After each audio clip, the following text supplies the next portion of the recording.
Welcome back. I'm Curtis Smith. It's spring, lawns are greening up, people are wanting to take care of their lawns, grow their grasses, but they need some information. So we're in Tucumcari at the Agricultural Science Center with Dr. Barrett Leinauer. Barrett, you've got some turf plots here and we've got some interesting things to learn from you.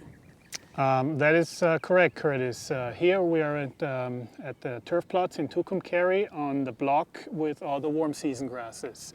Warm season grasses differ from the cool season grasses in a way that obviously they're adapted to the more warmer climates. They use water more efficiently. However, they do go dormant in the winter, so they lose their color in the winter. Well, this is a pretty one right here. Yeah, Curtis, this is a blue Grama grass. Grass that obviously is still dormant, hasn't broken dormancy, hasn't greened up yet, takes longer than, for example, this grass over here, which is Zopsiagrass, a grass that I think should be used more often and at more locations in New Mexico. It's one of the most cold-tolerant warm season grasses. Indicated by already broken dormancies, already greening up. It's a seeded variety, that's why it's a little bit more open, a little bit coarser.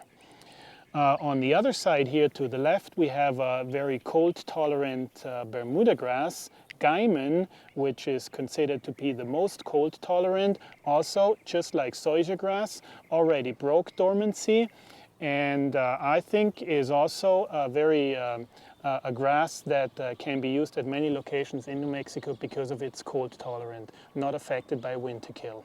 And I see you've got some more types a little further down here. That is correct. Let's have a look at them. Okay. Barrett, this is really dense and fine textured here. That is correct, Curtis. This is also a seeded Bermuda grass, one of the finest seeded Bermuda grasses that we have on the market right now. It's called Princess, and it almost matches the hybrid Bermuda grasses in texture and in uniformity. But it's still dormant now. It is still dormant, yeah. It's actually more dormant than the other Bermuda grass that we just looked at. And this looks like Bermuda grass here. This, Curtis, is a grass that resembles Bermuda grass very much. However, it's a different species. It's Seashore paspalum. It's a grass that originated from Hawaii, and it's the most salt-tolerant turf grass that we have available right now. Once this grass is fully established, it can take salt loads as high as from seawater. It can be irrigated with seawater. And I like this one here. I like this shade of kind of a bluish green. Yeah, this is Buffalograss, a grass that is also very cold tolerant, indicated by it's already a complete green up, and it's a grass definitely that can be used in home lawns. It's a low maintenance grass, requires only very little amounts of water and little mowing and only very little fertilizer. Okay, and what are these you have over here? Barrett, this is really a dark green color here.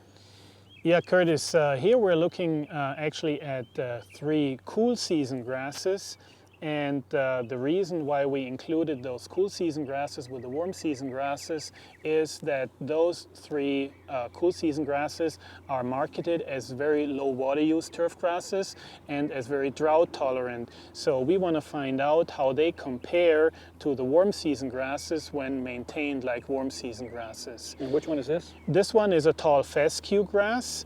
It's tall fescue is the grass #1 in New Mexico when it comes to homeowners. That's what most of the homeowners in New Mexico use and what they put in their backyard. Okay. And as a cool season grass, it stays green all winter long. Doesn't go in dormancy because right now those are the temperatures that cool season grasses like.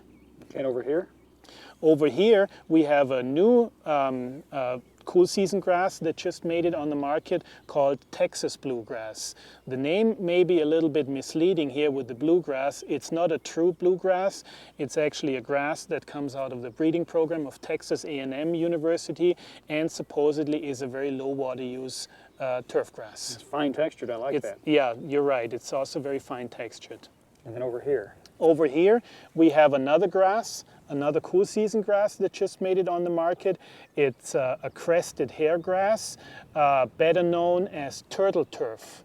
extremely slow growing, extremely fine textured, a very low maintenance turf grass, and we don't have much information yet how it grows in New Mexico. That's another reason why we put it in the plots here. We're looking forward to learning more about this then. Yeah.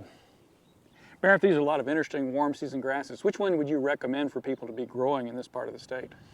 Under low maintenance conditions, I'd probably recommend the Buffalograsses, and if you, for circumstances where you put wear and traffic and a lot of abuse on it, probably the Zopsiagrasses. Okay, so we do have some options, and for other circumstances, salt tolerance, we even have other varieties, so some good things to know.